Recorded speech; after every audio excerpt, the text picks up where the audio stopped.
V for Vendetta. Now this is a film that I love to watch every November 5th. November 5th in England is Bonfire Night, or Guy Fawkes Night, or whatever you really want to call it. So, it's a very odd sort of holiday where we celebrate the attempted bombing of Parliament. This was hundreds of years ago, about 400 years ago, where a man called Guy Fawkes was going to blow up the House of Parliament in London. And we celebrate his attempt to do that. He didn't succeed. I just watched this movie. I'm not really one for fireworks. But V for Vendetta is all about a character called V, played by Hugo Weaving, who you all know from The Matrix. V is a terrorist. A good terrorist, however, because he is rising up for the people against a dictatorous Great Britain. Yes, Great Britain is now under a dictatorship, a lot like Nazi Germany. This dictatorous Britain is now ruled by the great Alex Sutler, who is played by John Hurt. John Hurt in this, you don't see much of him, but when you do see him, you know that he is an arsehole. He appears on these huge big screens, giving out these big speeches, how that Britain needs to be gripped in fear to keep it going.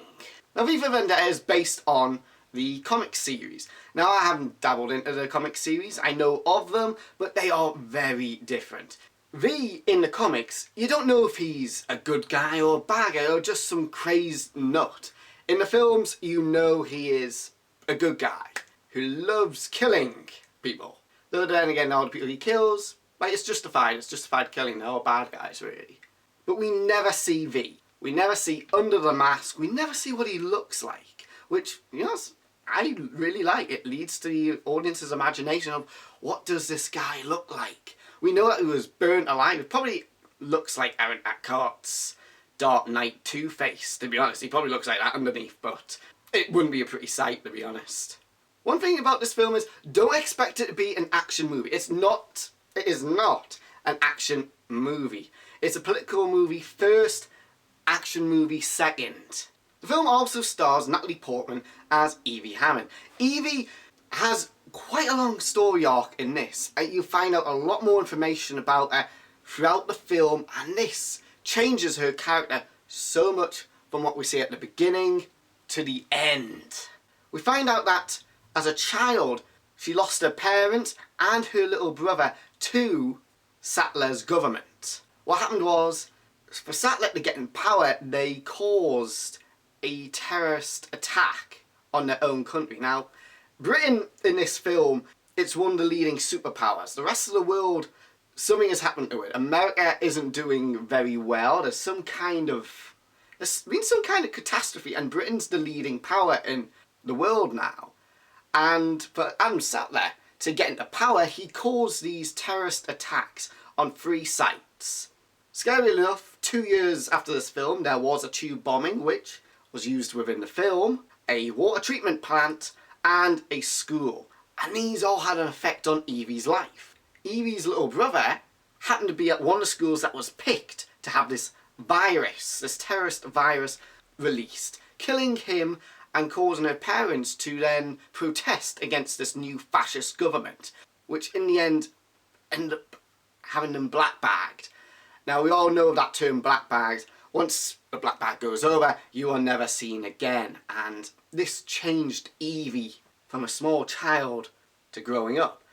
That she doesn't question her government until the night she meets V. Now V comes across as quite a bit of a poet in this. He always has these grand speeches, this kind of eccentric personality to him.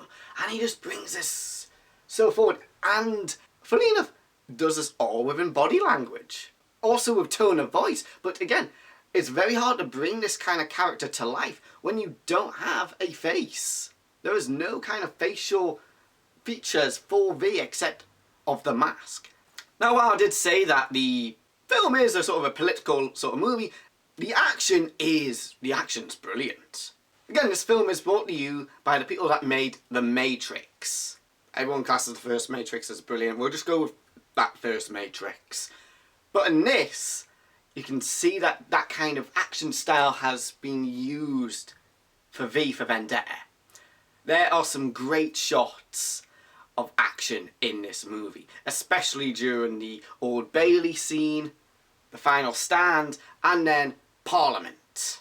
There's a great little scene where Mr. Creedy, the secondary antagonist to the film, he is basically like Himmler to Hitler in this. He has no remorse and he enjoys this brutality he gets to inflict on people. He is a fingerman. The fingermen in this, they have more power than the police, the army. They're basically second command to Adam Sandler in this film. And they are nasty pieces of work. But he meets his end while taking on V with a squad of men. There's about like a dozen of these men, and they all arrive aiming their guns at V. And all V has is his fancy karate and his knives. But they all have guns.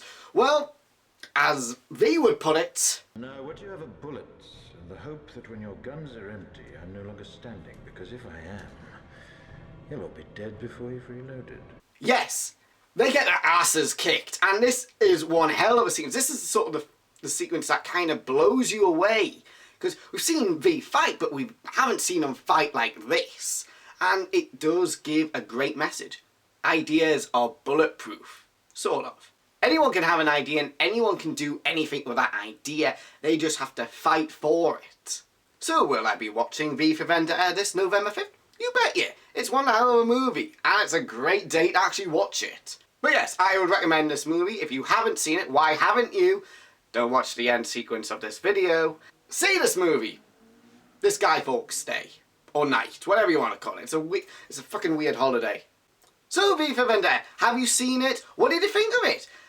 If you have, comment below with your favourite quote from the movie. There's so many. Like again, V is like a poet. I have been the Movie Maniac. And remember, the 5th of November.